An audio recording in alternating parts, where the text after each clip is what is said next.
Swashbucklers, you're listening to Under the Crossbones, episode number 69. My name is Phil Johnson. I'm your host for the show. Thank you once again for tuning in. I always appreciate you coming by and listening to the Pirate Talk. It's going to be fun today. We got a good one. Fun fact about the number 69. Pause to let your mind go to the dirty places, besides outside of the naughty connotation of it. Now, look, here's the thing. I often find this fun fact about number information on Wikipedia, because there is a Wikipedia page for every number, at least so far that I've found, because some people apparently have a lot of time on their hands to do that kind of thing.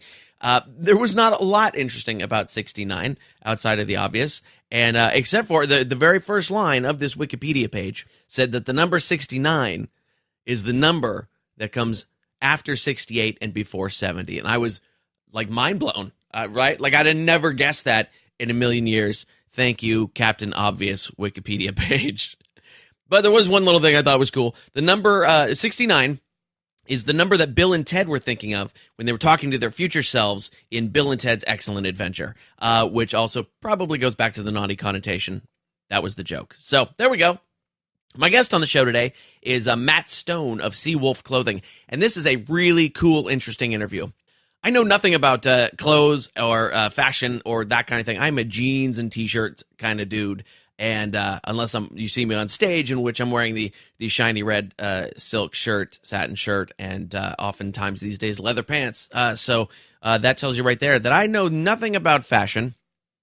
But Matt Stone is a guy who makes pirate clothing, t-shirts and board shorts and things like that. But he has like this deep fashion training. Like, you're going to hear all sorts of stuff in here that I did, a lot of angles I did not plan on this interview going. We're going to talk about Adam Ant right off the bat. We're going to talk a ton about Pirates of the Caribbean. We're going to talk about the fashion industry and Calvin Klein. This is a really fun, interesting talk, and I know you're going to dig it. So hang in there, and we're going to get to that in a second. Had some interesting shows over the weekend. Did a little set in Sacramento, California on Thursday night for a very small audience, but it was good because I was working out a long new bit that I've got that has been sitting in my notebook for ages. And it's like 15, 16 minutes long, and it's hard to find a place to work out a bit that's that long, you know. So I had a half an hour for this small audience. That was a good place to do it. So Sacramento was fun. Friday night, I was in Fresno, California, playing at Frank's Place. And that's usually a fairly well-attended show, or at least the times I've been there. And there's a theater next door, big, like a 2,500-seater, and Johnny Mathis was doing a Christmas concert there. And it was, like, sold out, I guess. And so parking in the area was just nil because everybody, all the old people, Johnny Mathis fans, because Johnny Mathis, let's face it, does not have a lot of tweens going to his show. He's not Bieber, you know? And so Johnny Mathis is drawing a very slow crowd, a slow-moving crowd, we'll put it that way. And so parking was just ridiculously difficult in that area. And so we ended up only with like 30 people at my show. But this was perfect because what I needed to do was I needed to put a hard line in the sand. Because you see, I sometimes, all the time, I always want to put on the best show that I can for any time that an audience is paying to see me. And what that means oftentimes, though, is that I'm going back and I'm doing old material that I know works, and I know these people haven't seen it, and I can just do that material, and the show is going to be great, and everything's going to be fine. The problem with that is it's really hard to then get myself to put new material on stage. So I knew this was a small audience. They seemed very supportive, and they were there to have a good time. They were digging the openers, all that kind of stuff. So I said, all right, I am not going to do any old material tonight, nothing. And I only did stuff that has not been filmed or recorded yet. And now some of that stuff, when I say new, it's stuff I've written in the last year and a half that'll be going into my next special. But I haven't put that whole thing together of just that stuff without going back for some of the oldies but goodies. And I did that on this show. I did nearly an hour. I think I did 55 minutes of all stuff that is going into the next special, so I can see how it kind of flows together. And it was super fun. It was really good. It's got some clunkers. It needs some editing, all that kind of stuff. I'll probably have to write one more song and maybe one or two more short bits to go in there. But it's on track to be a good special, and including the 16-minute bit about the time I thought I was having a heart attack on stage. That's what that one's about. So lots of fun. If you want to see some shows coming up. I have shows coming up. What do you know? Who knew? Right? Like that never happens. So this Tuesday, December 6th, if you're listening to the show on the day that it comes out, I'll be making a stop at the Layover in Oakland, California, which is a fun kind of like get in there, get in the trenches and work out some stuff kind of room. This Friday and Saturday, December the 9th and 10th, I will be at the Comedy Palace in San Diego, California, doing like a full half hour on each of those 4 shows there. Tuesday, December the 13th, I'll be headlining at Double Decker Lanes in Rohnert Park, California. That's going to be a good solid 45 minutes or an hour show for that one for me. Friday, December 16th, I'll be at the Spice Monkey in Oakland. Oakland is where I go to work on stuff. That's it's where the stuff happens. And just in case you've been hearing about the fire in Oakland, the big warehouse fire, as far as I know, I haven't lost any friends in it yet, but they're still looking. It's a really terrible fire. And but a lot of people have been asking me if I knew anybody. I haven't heard about anybody that I've lost to the fire yet. So fingers crossed that doesn't happen. My hearts go out to all those poor families. Man, that's terrible.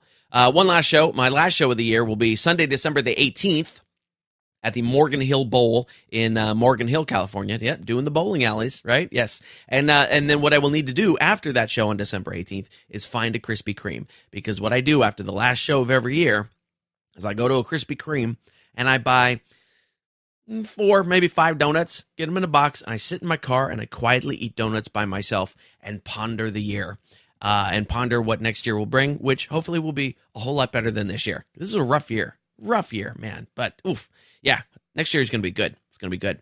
If you're enjoying the show, and I hope you are, you can find all the tour dates. Go down to thecrossbones.com, click on the tour dates button. That'll give you all the places I'm playing. I am coming back out to the Midwest and Washington and Oregon, all that kind of good stuff. That's all coming up. If you're liking the show, check out with us on Facebook, facebook.com/underthecrossbones, twitter.com/undercrossbones with no the. And of course, you can find all the show notes for this show at underthecrossbones.com/069. If you want to help support the show, that is always appreciated. You can donate through the PayPal box on the support page, underthecrossbones.com/support. You just pop a little number in that PayPal box, whatever you think is cool, $20, $5, $3, $3. I don't know, that's a weird number. $100, that's a better number. You can also click on the Amazon banner there. There's a little, just click on the banner. You buy yourself something nice. You're going to do your Christmas shopping, right? Like I did a whole bunch of Christmas shopping on Amazon yesterday. Click that banner. So I'm not allowed to. That's against the rules. But you can click the banner, go to Amazon, get all your Christmas shopping done, and Amazon kicks me back a few pennies for the things you buy. It costs you nothing. It just helps support the show. And if you want to be a sponsor of the show, that is easy, cheap, and all that kind of good stuff. Go to underthecrossbones.com/support, and you can check it out. All right, let's dig into this really cool, really fun interview with Matt Stone of Seawolf Clothing. Here we go. So you are Matt Stone from Seawolf Clothing. Tell us a little bit about what Seawolf Clothing is first and your part in the whole operation. Seawolf Clothing is a pirate-inspired clothing line that I started in 1990. It's something of a brainchild I had my whole life, being kind of into pirates and being into surfing and being into, that type of genre. I've studied about pirates, basically the golden age, my entire life. I've been interested in it. And I think it kind of stems from being a huge fan of the Pirates of the Caribbean ride at Disneyland, and of course, in my opinion, Adam Ant, Adam and the Ants. I think that really just his style and kind of his costuming was just always amazing, and also the songs that he wrote were inspiring to me. Okay, tell me a little bit about that, because I've never thought to connect Adam Ant and pirates before. Really, that's yeah. And I may just not be I may not be as just familiar with his music as I should be, but now I'm thinking I should be. Of course you should be. In my opinion, and this is, of course, my opinion, Adam's one of the greatest performers, greatest songwriters that doesn't get his due. One album is never the same as the other, but when his first album was, Dirk Wears White Socks during the the late 70s, where during the punk revolution, he was very well involved with the whole punk scene. Bands like the Sex Pistols used to open up for him and stuff like that. And he was real tight with Sue from Susie and the Banshees and that type of thing. But then he had a breakout album called Kings of the Wild Frontier. And that's where you start seeing his crazy costuming that's just so iconic of him with the black and gold hussar jacket that he wore. And then, you got songs like Jolly Roger in itself, talking about pirates. Okay. He had that whole pirate mentality. You can see some of the old pictures of Adam in the band, very similar pictures, I think, done on purpose on a tall ship, like Johnny Kidd and the Pirates, another fun band. Very progressive. I wouldn't say they're progressive rock. They're kind of surfy sound, Johnny Kidd and the Pirates, but not anywhere near the beach, type of thing. That's really interesting. Yeah, no, I mean, he's got a lot of songs, Stand and Deliver, there's a lot of songs, a lot of Native American approach to his songs, Burundi style drumming, and he had two drummers. It was just, his music was fun. His music had a lot of history involved, and he knew how to tell a story, and I always enjoyed it. That's really cool. For me, when he was popular at the time, I was definitely like a metalhead kid, and the only thing I pretty much knew about Adam Ant was he was always at the beginning of the record store because he was AA, right? So he was always he was always the first guy on the rack. Of course, but then I know exactly what you mean. And, like him and what was that? Bryan Adams. Right. Yeah. Exactly. Yeah. You could always find those two, and then I would quickly head for the S section and buy. And then you were looking for, and you're all looking for Anthrax. Right. Yeah, exactly. Exactly. So now I have to go dig into his stuff a lot because you definitely got to look at Jolly Roger. That at least that song will tell you why he's all into that whole pirate thing, and actually if you ever get a chance to see what is it? It's called the Prince Charming Review. He played for the Queen of England many years ago. Okay, and he did this big theatrical concert where actually he performs the song Jolly Roger on a stage pirate ship. Nice. Huh. Crazy. I learn something new every day. It's amazing. I mean, I am deep into music, and there's still stuff that I just go, I never got to that for some reason. I'm just like you with music. We were actually just sitting around here listening to Pearl Jam, and the other day we're listening to Iron Maiden. So we're all over the place, Sweet. That's great. with music, but music's part of everyday life at the office, and it kind of inspires us in different ways all the time. Nice. A lot of times when we're thinking about naming a design or something, a lot of times it comes from a song, nice. or something like that. I mean, we have we have a T-shirt by my other brand, BBR. We call it Bad Moon Rising. I mean, that's obviously CCNR. That's great. That's great. So you're an Adam Ant fan, and you're deep into the pirate thing as a young man. And so, what makes you want to then put together a T-shirt company or a clothing company? I know you do more than T-shirts. I'm not a fan of the word T-shirt company, but it's okay.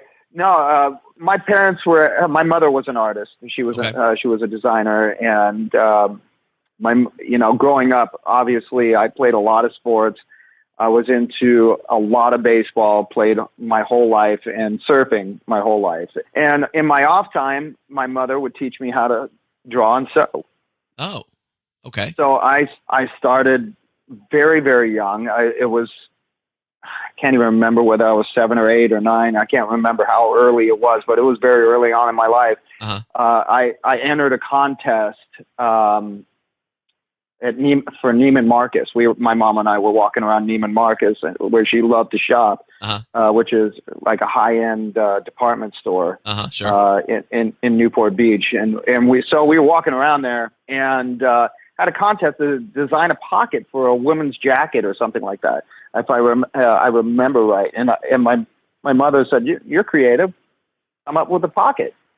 But I didn't know that many women back then. It's like I knew my teacher, my grandmother, my mom. So I was thinking about what would they need, and so I started thinking the utilitarian. Okay. Like kind of a cargo pocket style. I was like, oh, my mom writes a lot of checks. She has a Louis Vuitton checkbook and her gold cross pen and her lighter and her Louis Vuitton cigarette holder. So I started designing this pocket full of compartments that fit all her things. Needless to say that I didn't win, but it was my first experience in trying to design, and my mother was very impressed that the way my thought process was. And that was my first taste into designing. And I was very young. I'm guessing 6, 7 years old. So that's when that stuff starts. Yeah. That's when I really, the bug hit me, and my mom taught me how to sew after that. And it's not something I told my buddies about, on the baseball diamond. It was we're out in the water when I was surfing. It's not something really discussed. It's like, hey guys, catch that Black Flag show the other day? Hey, by the way, I've been working on this new dress. That's funny. Not exactly conversation for your buddies. So sure. It was something that when I actually got accepted to FIT in New York, Fashion Institute of Technology in New York, it was a shock to all my friends that I was ending up going to college for designing clothes. You know? Yeah. Yeah. That was kind of like, what? Yeah. Right. Yeah. All right.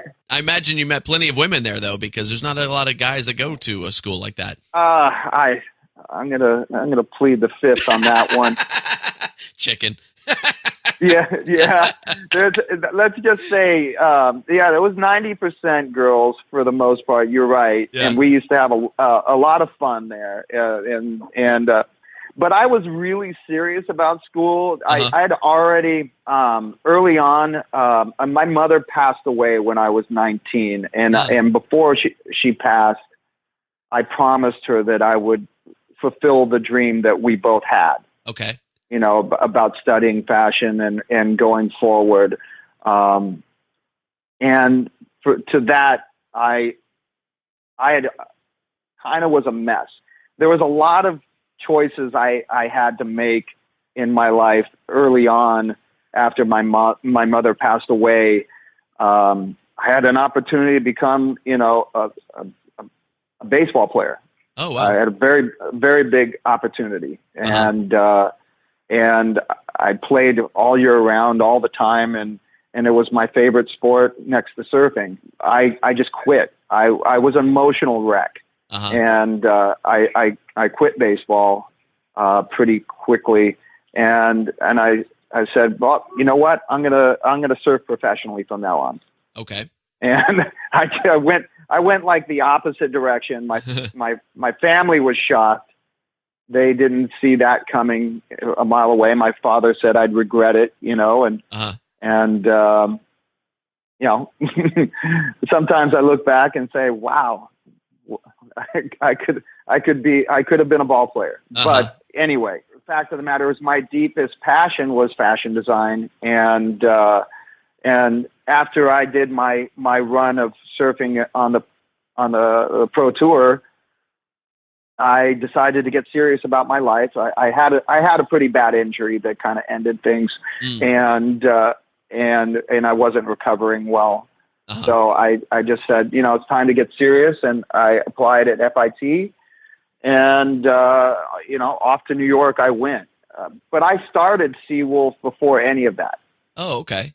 Actually, I started Seawolf in in just after my mother passed away in 1990, I started. I had a great friend of my dad's, who I always called him Uncle Jimmy.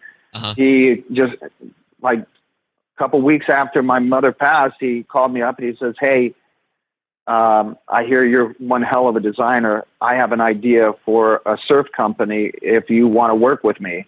Nice. And he goes, you know, and so technically Seawolf started out as a surfwear brand. It was like anything else. There wasn't a pirate brand out there. It didn't exist. Right.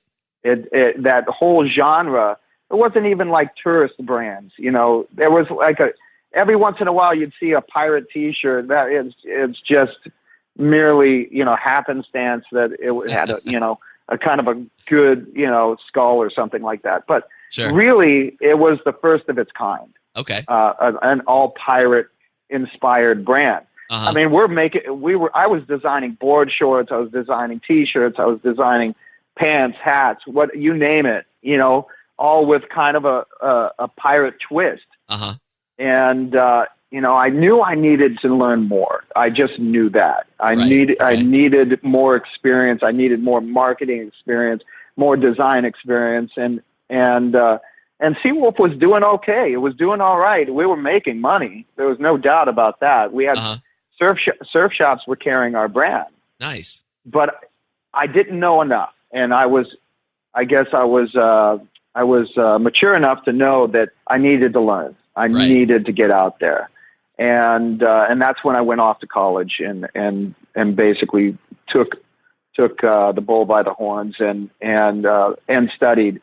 And it's not like I stopped designing and selling Seawolf. I was continuing that, as well as going to college, as well as everything else I was doing, getting my hands into. Sure.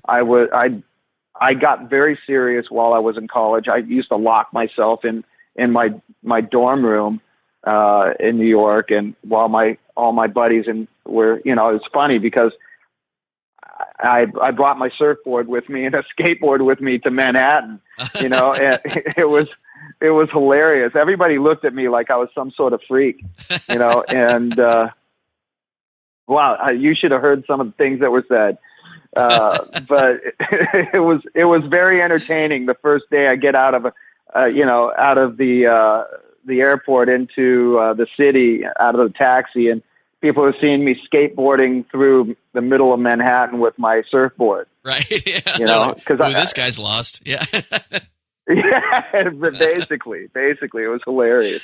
That's funny. And because I couldn't leave it behind. There are spots in Long Island and in New Jersey that you can surf in. Uh-huh. It just wasn't that popular back then. Interesting. It wasn't that big, and the surf spots weren't that. You know, you had to take a train to get to all those spots, and I got a chance every once in a while to get out in the water and have some fun with some friends. But basically, I really worked hard at studying over there, and I got a chance to work for some really big companies and get a lot of experience in high-end design, like with Calvin Klein and Donna Karan and Dana Buckman and J. Crew. I've had great experiences there working for a lot of different brands, met a lot of great designers, Isaac Mizrahi, Calvin himself, you know, he was super nice.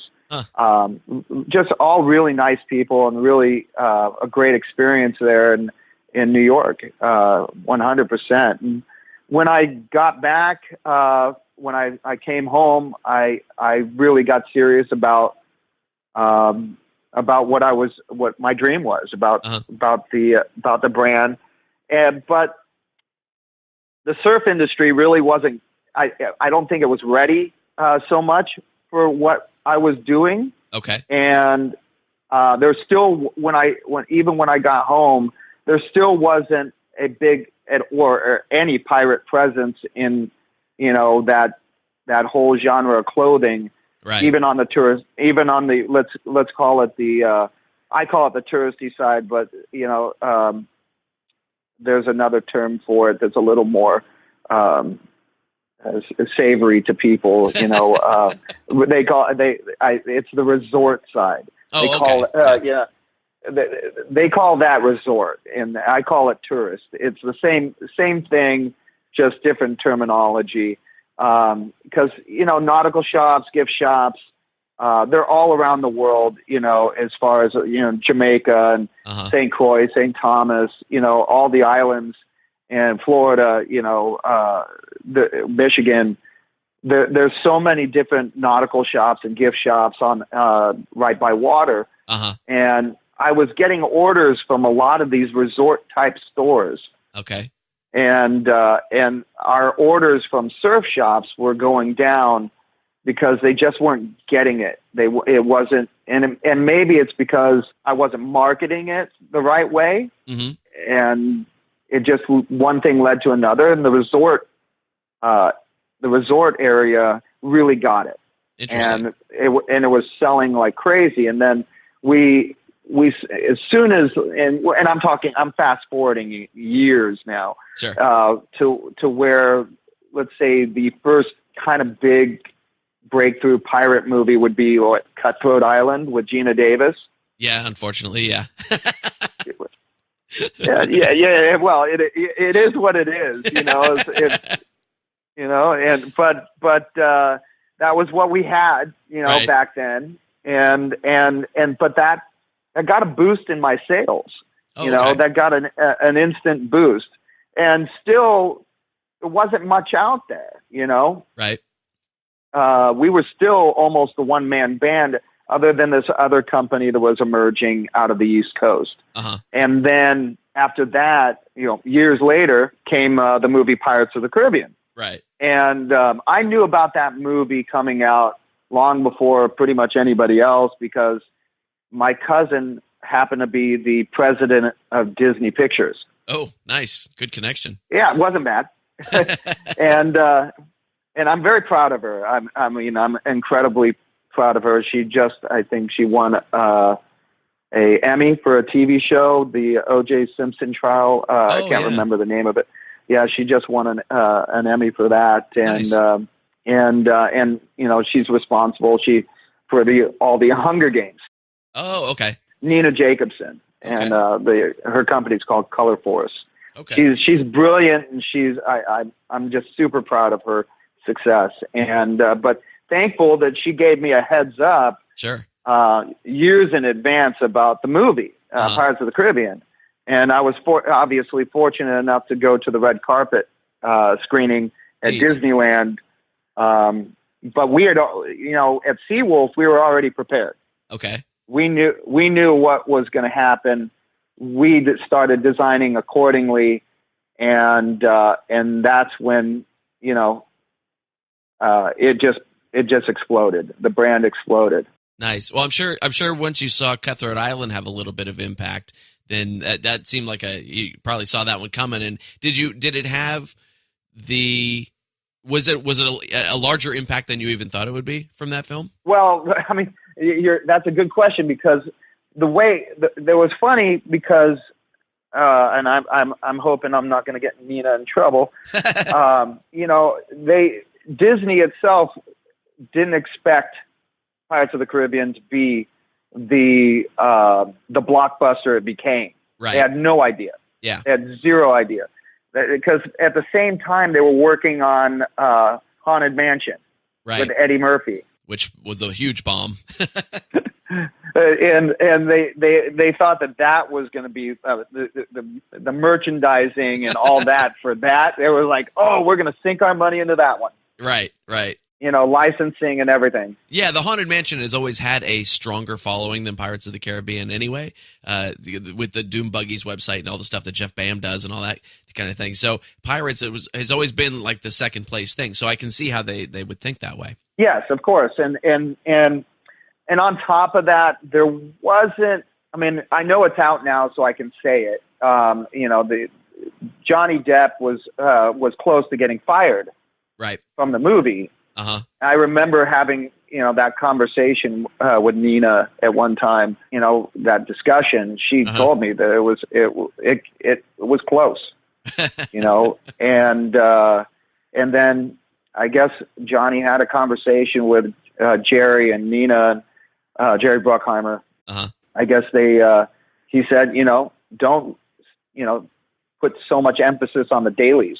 Right. And look at it. You hired me for a reason. Look at it, that way, Right. look at the all around, trust me. Sure. Because it is a character that would seem a little weird just in one quick little spot. You'd be like, what's happening there? But it did really take the overall picture to see what he's doing. Well, yeah. I mean, like when I first, moments of seeing it, it's like, is he drunk? Is he gay? Right. Is he, you don't know. Yeah. And obviously he delighted the world with his characterization of Captain Jack Sparrow. It was brilliant. And it took everybody by surprise, the impact he had. And don't discount Jeffrey Rush. Right. I mean, Jeffrey Rush was incredible. Oh, absolutely. Yeah. I loved his part. Yeah. Still one of my favorites, of overall. And Lee Ehrenberg, which is a very dear friend of mine, and Vince Lozano, and a lot of the actors, Trevor Etienne and Isaac Singletary Jr.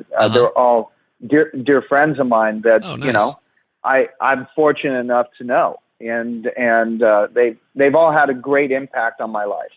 Very cool. And some of them even have their own signature Seawolf T-shirts. Oh, neat. Which, we've done one for Trevor, one for Lee, one for Marty Kleba, which is a good friend of mine. We're all of us are in a fantasy football league together every year. It's hilarious. Nice. So tell me a little bit then about what did your preparation look like when you knew that movie was coming out?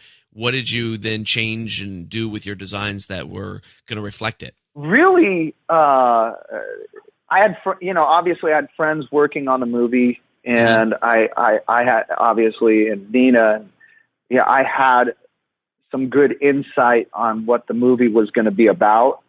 So we kind of designed accordingly. Okay. And every single movie after that, we had obviously an inside on the script. Right. I begged them not to give me too much because I didn't want to know I'm like, I don't want spoilers here. I just want to get the gist, and we'll because I still wanted to be surprised by the movie. So of course, yeah. But I knew the gist of the movie, what was going to be important, and even still, the day of the movie, when I saw the screening, I was still taking notes while I was watching the movie. And some of the phrases and some of the things that caught my eye, I just knew prolifically that this is a big deal. Sure. When I saw it, as soon as I saw it, I'm like, this is going to be a big deal. And the good thing is we can have a hurry up offense like nobody's business. and because we had great designers around us, and myself and Richard Becker and others, Mariah Kenyon, Jose Menendez. We've had some really great artists and designers alongside me, that were just so talented and able to create something so unique. And, it wasn't the goal about Seawolf, and I say this with all honesty, is the world didn't need another Skull and Crossbones. We didn't. It's not that we needed, another Metallica T-shirt, or it's like, or something on that nature that let's steal, Calico Jack Rackham's, logo. Sure. Yeah. Or Long Ben, Henry Avery. I'm speaking of. I know all the flags. I know all the designs. I knew them, but that's not where I was mentally. I wanted to create something from nothing.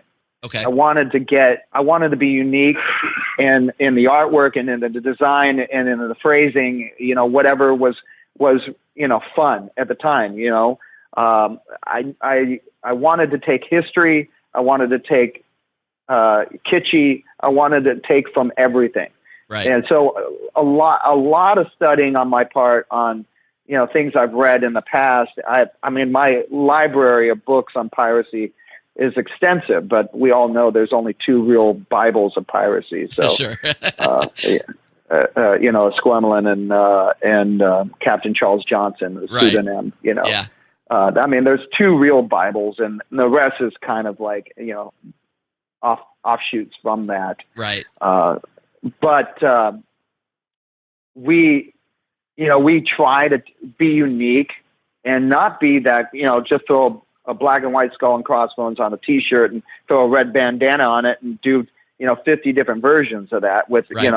The beatings will continue type attitude. Uh-huh. It's like if I see another one of those, I'm gonna croak. Right. The gift shop shirt. The gift shop shirt. That's the gift shop shirt. And put name of city under that. Right. Yeah. So tell me about some of your favorite designs that you've come up with, and maybe some of your popular stuff, whether that's your favorite stuff. I mean, there's so many. I mean, we love. I've always been fascinated by Blackbeard. So we did a lot of different fun Blackbeard shirts. I got the rights because we have worked in the past with a restaurant that's no longer in existence in South Carolina, and they had the original painting of Blackbeard, the most famous painting of Blackbeard. Okay. I'm sure you're familiar with it. It's like a stand-up version of him holding a Buccaneer's rifle. Right. Oh yeah, I know the one you're talking about. Okay, and some people have seen it in black and white or whatever, but it's a full color. It's a very large painting. Okay. I got to do that with the restaurant. It was a restaurant gift shop type of thing, Mm-hmm. and it was called the Queen Anne's Revenge, the actual restaurant. Sure. And they had the painting scanned for me, so I have the actual real, real artwork from the artwork. Nice. And which it's a definite prize for me. Yeah. to own that. And so we've done some fun things like that for Queen Anne's Revenge, but I mean, obviously we've done some crazy fun things. I remember the one we did for Lee Ehrenberg, like the Elo Poppet, T-shirt. That was a fun one that we did. Pirate for Life was a fun one. There's so many different sayings, that we've done in the past. I know that one of for our girls line, one of our most popular ones has been All Hands on Deck. and it's two skeletal hands over the chest. All right, I remember seeing that one. That's a great one. Yeah, that's kind of a down home fun one, and obviously that's not going to go into a mom and pop shop that right. Not like a nautical gift shop or something like that where kids are shopping. It's definitely not going to go there. Right. But it's definitely, it's got its place. Sure. We did like an homage to Adam and the Ants old logo. He has it's called Stand and Deliver. Why is the rum always gone? That's our number one bestseller. Kind of that skeletal Jack Sparrow. Nice. Definitely one of our fun ones. And then we have the shield that's inspired by the plaque in front of the Pirates of the Caribbean ride. Oh, neat. Okay. Yeah, and I remember when the Blackbeard what Blackbeard was going to be the next Pirates of the Caribbean. I remember that, and we did this whole Queen Anne's Revenge portrait. Neat. And that was done by Richard Becker. And I mean, kitschy. We have that kind of the Jack Sparrow character with two, his arms around two ladies and saying, "It's good to be the captain." It's a very big, offshoot of Mel Brooks. Right. Yeah. It's good to be the king. Right. Yeah. That's a great one. Yeah. Yeah. Very So cool. we'll dive into anything nautical or anything. It's like we've done the mermaid thing. We've done Blackbeard's Tavern with or Rebel by Birth, Pirate by Choice. But one of my personal favorites is the Pirates, Predators of the Sea. That one took me, I'd say, about a month, working about 8 to 10 hours a day, sketching every single pirate flag. Oh, okay. And when I mean sketching, I would scan the actual real flags as close as I could, the historically accurate as possible. Uh-huh. And that was a big thing is I didn't, if I'm going to do something that's based off of history, I want to be the best at it. I want to make sure that I do it justice because it's important to be accurate. Sure. Yeah. And I've seen, I'm not going to name names, but there's another company that did like a shirt with some flags on it. Uh-huh. And it wasn't historically accurate. As a matter of fact, it portrayed another ship that wasn't historically accurate. They put a ship on it. It was like, that's definitely not a ship that, that a pirate would use. Right. Pirates use, they want fast and most pirates, had sloops. Right. It was very inaccurate, but that's the attention to detail that I care about. And, but also another one of our favorites is something that Richard Becker drew the artwork for. It's called Dead Man's Hand. Okay. And the saying is, it says, pirating is addicting. Once you lose your hand, you're hooked. And it's really funny because if you look at the actual artwork, there's so many puns going on. It's not even funny, like there's a actual hook hand. Nice. There's an actual zombie hand, holding the cards as well. And it's actually the dead man's hand. Oh, nice. The Wild Bill, story. Yeah. Aces and eights. So yeah, all black aces and eights. So there's a lot of, and that's how deep we go, Nice. As far as the artwork is, we want people to think, we want people to say, wow, look at that. That's crazy. Yeah, it gives them something where they're just at first glance, they're going to go, oh, that's cool. And then especially for the owner, as they keep wearing it, they're going to notice new things in it. And but it also is for the person looking at it that you're standing across from, they're going to notice new things in it regularly. So that just makes it more intriguing to wear for everybody. Yeah, like I always say, we want to, it's artwork. We want to tell a story. Uh-huh. There's all the outfits, all the T-shirt designs, there should be some sort of story behind it. Sure. There should be a reason, and for you to dive into it and really get it and understand it. I mean, another one is One-Eyed Willie. I mean, who doesn't love Goonies, man? Right. So yeah. we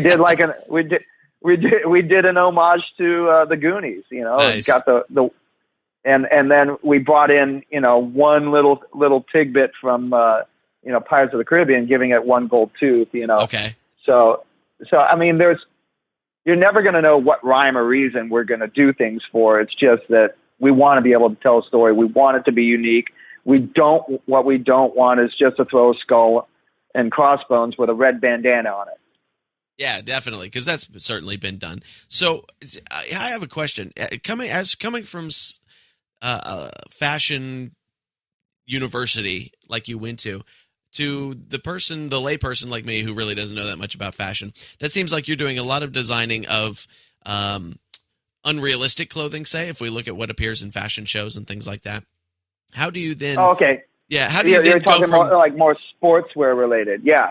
Yeah, or even just like this, the really high fashion stuff that you go, who would ever actually wear that? What's the process of sort of coming down from that idea to creating very utilitarian stuff you can wear every day type of clothes like you do? Well, it's because it's the clothes that I wear every day. I grew up in Newport Beach. I was pretty much born into the surf industry, and you spend your life in board shorts and t-shirts, right? And even though I worked for companies like Calvin and stuff like that, where I've had great opportunities to pick their brain and learn from them, and design high end clothing. There's a lot of things I've designed. Dresses that have been on red carpets. I've designed wedding dresses. I've designed men's suits. I've designed lots of different types of things that I'll never see again and never do again, probably. But I enjoyed each and every single experience. Working with different fabrics, but my passion wasn't there. And even Calvin said that a long time ago. He's like, he's complimented me a long time ago, saying telling me I was a brilliant designer, but he knew my heart wasn't here in New York. Right. Yeah, my heart was somewhere on a beach, and he was right. My heart wasn't in it. There. Yeah, my mind was elsewhere. Sure. With who I am, and I knew that was where I belonged. So it wasn't a shock to me to continue going the direction I was. Trust me, I have tried in the past to design some things that were not what you would expect from Seawolf. Okay. and what you guys, and I say you guys, the consumer, the public, right, gets to see is what the stores buy. Sure. It all starts from the stores. I mean, if you only knew the amount of designs that we show the stores every single year, what you see is what's been chosen and given orders. But there are so many diamonds that don't make it, in my opinion. That they're gems in every single one of them. And some of which it's above what the stores will understand or purchase. It's just too expensive or too high end. Okay. Or they just don't get it. Right. I mean, I've designed some really cool looking shorts for made out of linen. I got I have so many yards of fabric that I've given away. Hundreds of thousands of yards of great fabric that I've given away for things that I thought were going to be big hits. And it just was, too expensive, or they were just didn't have the foresight of seeing the success of it. And I imagine being as inside pirate stuff as you are, that a lot of times maybe the buyers of those stores just aren't as hip to the idea as you are. No. And sometimes, it's like, you got to design for when you're designing, you got to design for the consumer who's buying it. Sure, yeah. You got to design for the end customer, the person that's going in and seeing what you like. And you always got to play to your strengths in that way. And sometimes you want to design something that's outside of the normal box. And it just doesn't work. Right. It doesn't work. It just won't work for what where it's going. Yeah. Which is all the reason why we kept Seawolf the direction it went. And in about 2007, we were closing in on our what is that, 20th anniversary or something like that. Wow. And we decided to revisit the whole surf market idea to get back in. And we started letting Seawolf, aside, we started creating different logos and different things to get Seawolf back into the surf shops and stuff, where we could actually go outside of the box again. Oh, okay. Start designing not so narrowly. I mean, of course, Seawolf has t-shirts, sweatshirts, infant clothing, all the way on up to adult clothing and accessories, but it's still so narrow of an area for the typical resort store. Sure. That creatively, I was getting stifled. You know, in some ways, you know, it's just another black shirt, you know, right. or you know, and it's funny because I always tell the stores, you know, hey, we can throw some red in there, we could throw some, you know, some turquoise, or we could do anything you like. Yeah, black's good. That's good. You know, you know, and I get it. You know, don't if it ain't broke, you know, don't fix it. Yeah. So we started creating a surf line in 2007, and started getting up with concepts and designs, and it was really invigorating me all over again. And Seawolf was doing great. We were doing gangbusters all over the world. You know, having stores in the Caribbean and Australia and in, you know, anywhere you can imagine. And it was fantastic. And it was basically running itself, where we could put some concentration into creating a new line. Right. And, you know, and instead of trying to keep, you know, evolve Seawolf, we wanted to create something different. And we created all these designs, and I had this whole discussion with my friends and family, people in the surf industry that I know that are, you know, professional surfers or surfboard shapers and stuff like that. And saw that the design, it was a particular design that had, like, it said Buccaneer board riders on it. Okay. And he said, I love that name. and I'm like, yeah. What do you think? What do you think of bringing back Seawolf as a surf brand? He's like, so no, keep Seawolf where yeah. He's like, yeah, no, yeah, no. He was right. He's like, keep Seawolf where it's at. And have a new baby. He said to kind of have a new child. Okay. And I knew how difficult it would be to start from all over again, start from scratch. Sure. I was dreading that idea. But the more I started thinking about the name Buccaneer Board Riders, it just was like, wow, it is a good name. BBR. So we started creating the design, started creating the logo for BBR. And then we had a new line, a new brand, and a new identity that we could be as creative as we want, because of the surf industry, the direction it was going is becoming more fashion forward. Okay.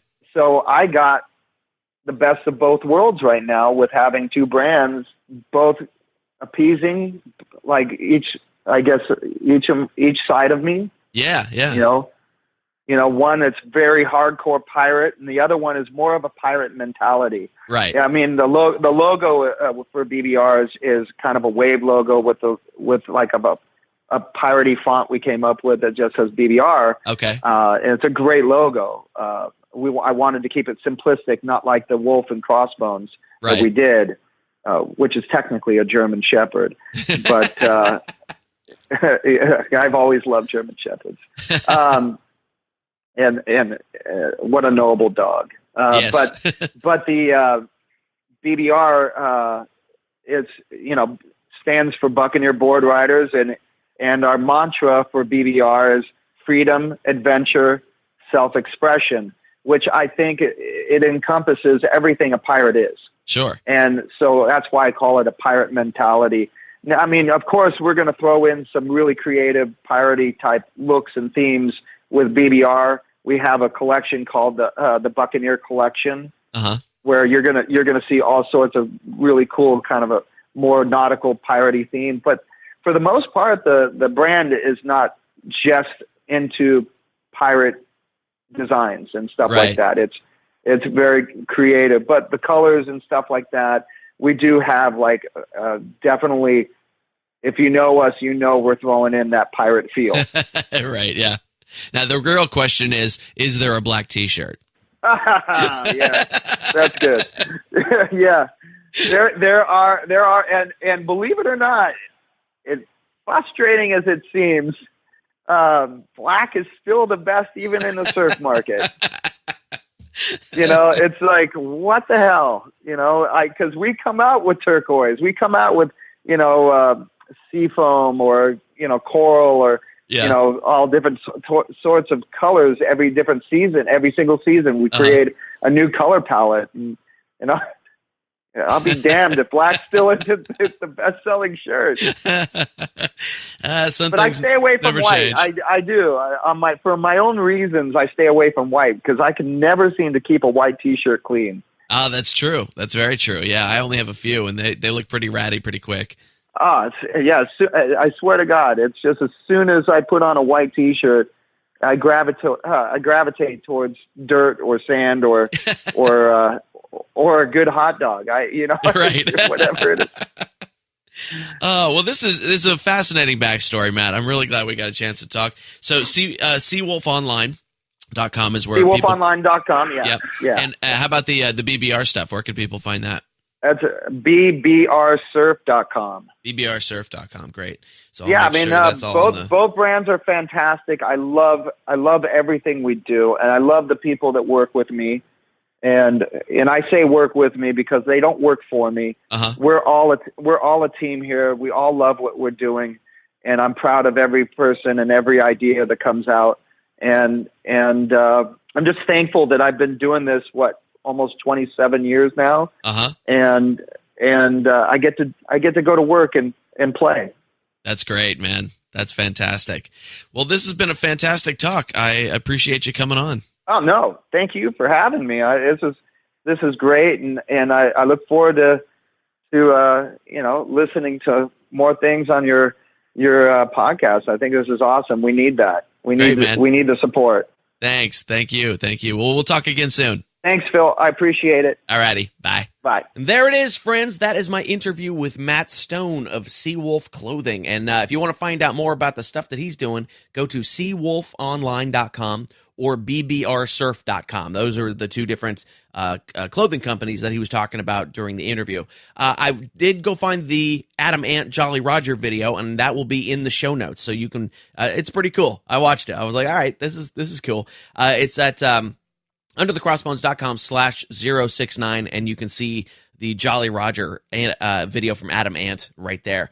And Matt is such a good dude that he also hooked me up with some of his friends from Pirates of the Caribbean, like he was talking about in the interview, right? And so you were going to hear, coming up in a few weeks, I've got interviews with both Vince Lozano and Lee Ehrenberg, who are both in the Pirates of the Caribbean movies. So thanks to Matt for the hookup on that. That's going to be good. We do have a sponsor on today's show. Under the Crossbones is sponsored by Pirate Radio The Treasure Coast, WKKC-DB, playing the best music and pirate talk radio.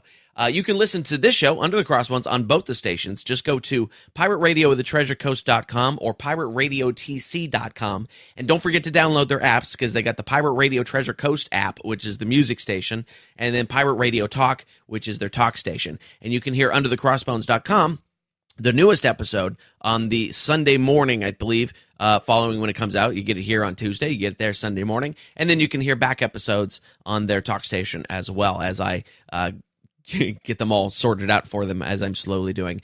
We have an ebook. I have an ebook. It's just me here in the studio today. I have an ebook for you. It is Alexander Exquemelin's Pirates of Panama, or Buccaneers of America. And if you haven't read it, it is a great seminal piece of pirate writing from the golden age of piracy. Alexander Exquemelin was a doctor who ended up on a pirate ship and then wrote a book about it. And it's a really interesting one, and you can get it for free because we're just that cool around here. Go to underthecrossbones.com, click on the free ebook button, and you can get it that way. Or if you're out and about and all you got is your phone, just text the word pirate and your email address to 94253. Text the word pirate and your email address to 94253. All right. So we got some comedy and we got some music on the show today. And trying to see here in my notes where I put all that stuff. Oh, here, it's all right. Okay. So comedy today is from Pratik Srivastava of Chicago, Illinois. Pratik is a very funny dude that I have shared the stage with a couple of times, once here in California and once in Chicago recently. So good dude. We're going to hear from Pratik Srivastava. I practiced the last name. He's going to be proud of me because, as the joke goes in his show, he has been called PT Sriracha. Pratik Srivastava Good dude. Then we're going to hear a song called 6 a.m. from Neil Hewitt. We're going to get some country music today. Neil's a dude from Iowa, a guy I know. I'm actually working on writing some promo materials for him at the moment, and 6 a.m. is from his upcoming EP of the same name, and I think you're going to dig the song. It's good stuff. All right, so let's get into it. Comedy from Pratik Srivastava and 6 a.m. from Neil Hewitt. Here we go. I read an article recently, guys. It said that there's going to be a black James Bond. Clap it up if you want to see a black James Bond. I did a show in Waukee, Illinois. They booed when I said that. Waukee is f***ing racist. They booed! I said there's going to be a black James Bond. Boo!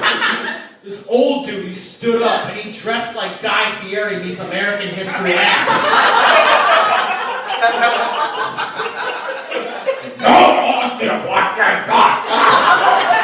He had like the Jabba the Hutt tongue sticking out of his mouth. And I talked to him afterwards. I actually gave him a bit of my time. I asked him, why don't you want to see a black James Bond? This was his argument. He said, oh yeah, there's that movie about Martin Luther King. What if a white guy played Martin Luther King? That's just as bad as a black guy playing James Bond. What the kind of logic is that? Also, are you telling me that James Bond is the NOK of white people?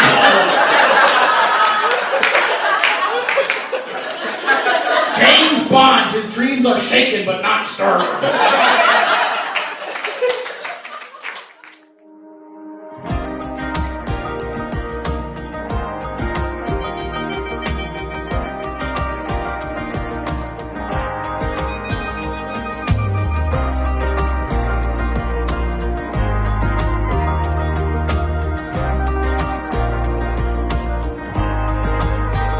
Sitting at the airport, just waiting out the storm. How was I to know that I wasn't safe at all? That's where I met her. That's where we talked all night. She had me in trouble come morning light. I don't even know you, but it don't take long for a heart to show you. When you meet someone that amazing, a once-in-a-lifetime chance, and mine's leaving me at 6 a.m.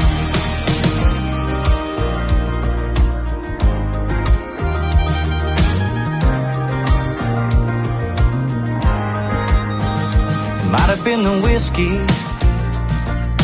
making her so sweet, but I'm telling you she hit me like you wouldn't believe. It had me hanging on to those dark eyes and all the way home, and they were on my mind.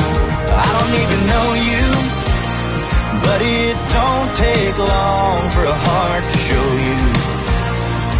When you meet someone that amazing, it's a once-in-a-lifetime chance, and mine's leaving me at 6 a.m.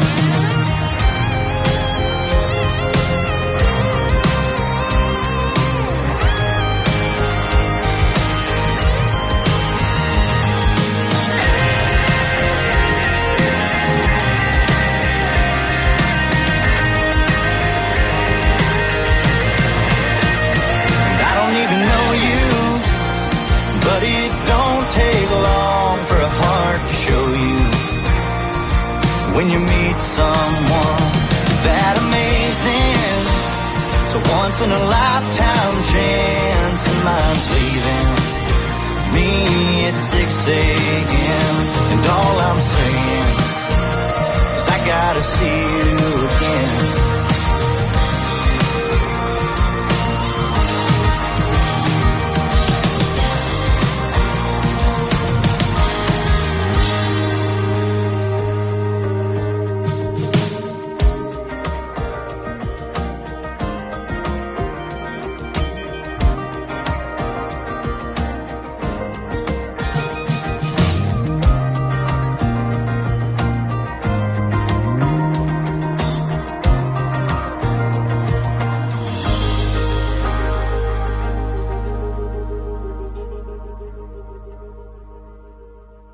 And that's our show for today, friends. Thank you once again for tuning in. I appreciate it. If you're digging the show, do me a big favor. Go tell your friends about it. Take their phone away from them. Open up their podcast app, because all the phones have a podcast app now.